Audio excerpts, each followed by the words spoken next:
Despite having the strongest military in the world, the US is starting to fall behind a little bit against the likes of Turkey and China in the drone fight. And with the ongoing war in Ukraine making things harder than they are, the US decided to head to Israel for help. Join us in today's episode of Drone Zone as we talk about the US's drone inventory and its newest member, the Wolverine. Israeli defense firm Extend has signed an agreement with the US Department of Defense to supply hundreds of new Wolverine Gen 2 drones to the US military. The contract is the result of a cooperative research and development initiative directed by Israel's Ministry of Defense's Directorate of Defense Research and Development, or DDR&D, in collaboration with Extend and the DoD's Irregular Warfare Technical Support Directorate, or IWTSD, formerly the CTTSO. The compact, lightweight and sturdy Wolverine, which is made in the United States, is economical, adaptable and has a low power consumption. It's simple to operate and allows operators with no aviation experience to do extremely precise remote operations, maneuvers and actions in complicated locations, indoor or outdoor, with no training and maintenance. This innovative new human extension platform, powered by Extend's unique human-centric machine interface technology, provides comprehensive sensory awareness by combining the most powerful virtual and augmented reality technologies with advanced machine learning flight algorithms. Operators immerse themselves in the remote area without putting themselves in danger by wearing a lightweight device and using a natural hand gesture recognition controller. Using multi-purpose payloads and effectors, modular add-on extensions, they can perform complex tasks in support of tactical missions such as surveying enemy territory at ground level or inside dangerous and/or difficult-to-reach indoor environments, explosive ordnance disposal, payload placement at desired points of interest, and more, all without ever setting foot inside the relevant area. Wolverine enables combat personnel to be everywhere, acquire real-time images, and do surgical precision pick-and-drop activities, providing them battlefield dominance in terms of both operator experience and mission planning. The Wolverine system was built in direct response to the need of troops to undertake difficult field and outdoor missions while preserving force protection and without coming into contact with the adversary, explains Gadi Bar-Nur, Extend's Chief Business Officer.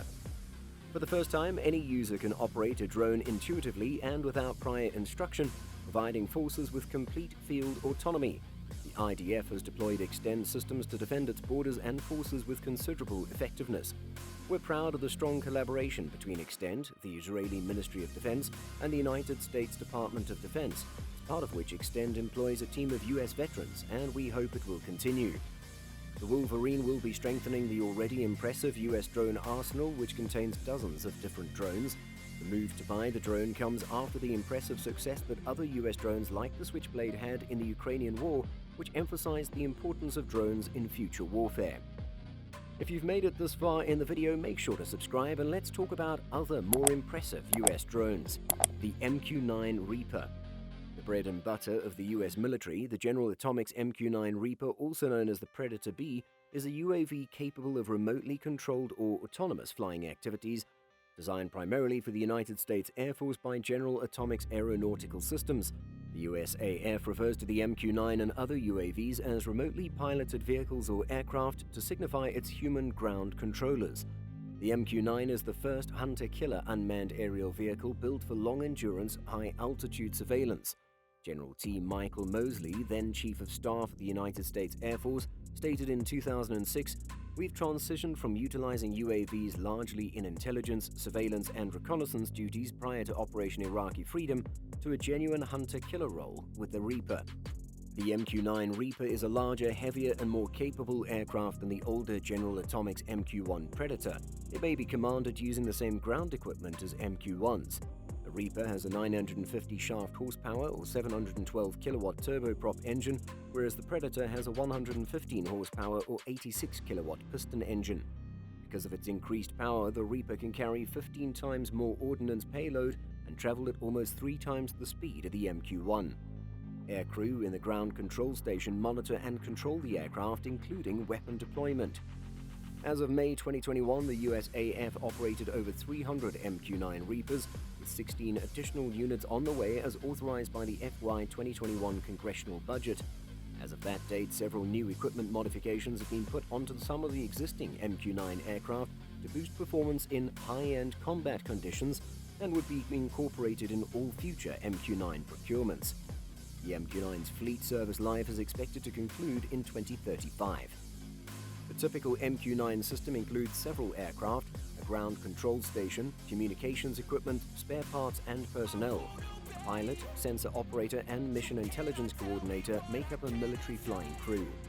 The aircraft is powered by a 950 horsepower or 710 kilowatt turboprop with a top speed of around 480 kilometers an hour or 300 miles per hour and a cruising speed of 170 to 200 miles per hour or 280 to 310 kilometers an hour. The MQ-9 may be outfitted with a variety of armaments, including Hellfire missiles and 500-pound or 230-kilogram laser-guided bomb packages.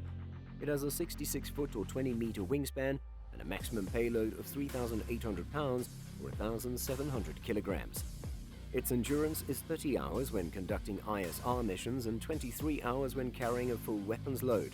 The Reaper has a range of 1,150 miles or 1,850 kilometers and an operational altitude of 50,000 feet or 15,000 meters, making it particularly suited for long-term loitering operations, both for surveillance and ground troop support. The Predator and Reaper were developed for military missions and were not intended to fly over populated airports. Typically, they lack systems capable of meeting FAA observe and avoid regulations. Requests for MQ-9s to be utilized in search and rescue efforts during Hurricane Katrina were made in 2005, but due to a lack of FAA authorization at the time, they were not employed. On May 18, 2006, the Federal Aviation Administration, or FAA, approved a Certificate of Authorization, allowing MQ-1 and MQ-9 unmanned aerial vehicles, or UAVs, to fly in U.S. civil airspace to search for disaster survivors. The Switchblade. The talk of the hour in Western media. After its success in Ukraine, the Switchblade earned its reputation as one of the most effective drones in deployment. Switchblades come in two sizes, the Switchblade 300 and the Switchblade 600. Despite the fact that both can be carried by one person, the weight difference is substantial. The 300, for example, weighs only 5.5 pounds and can be carried in a backpack. The 600 is substantially heavier, with the missile weighing 33 pounds and the transport components weighing significantly more. The Switchblade 300 has a range of slightly more than 6 miles and can fly for 15 minutes while hitting targets. The 600 can travel even further with a flight range of 25 miles and a flight time of 40 minutes. The Switchblade is outfitted with cameras, and the video produced by these sensors, along with GPS data and image processing, is utilized to guide the Switchblade around its surroundings. The Switchblade can not only receive targeting information from other drones, but can also track and locate specific targets. In that instance, it becomes just another weapon among many that can be aimed at a target based on targeting data provided by other drones. Unlike previous reconnaissance drones, the Switchblade 300 carries a small explosive payload that's most likely to be used to target humans or unsecured weaponry such as a mortar launcher or an open machine gun emplacement. The larger Switchblade 600's payload has an anti-armor warhead, making it useful against armored vehicles. Switchblade has a significant benefit in that once the human in charge of the weapon recognizes that it no longer has a target, they can order it to be called off and then recovered.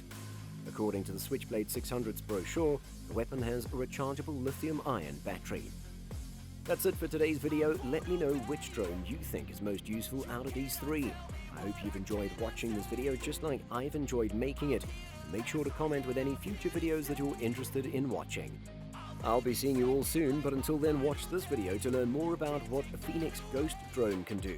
And as always, subscribe or crash.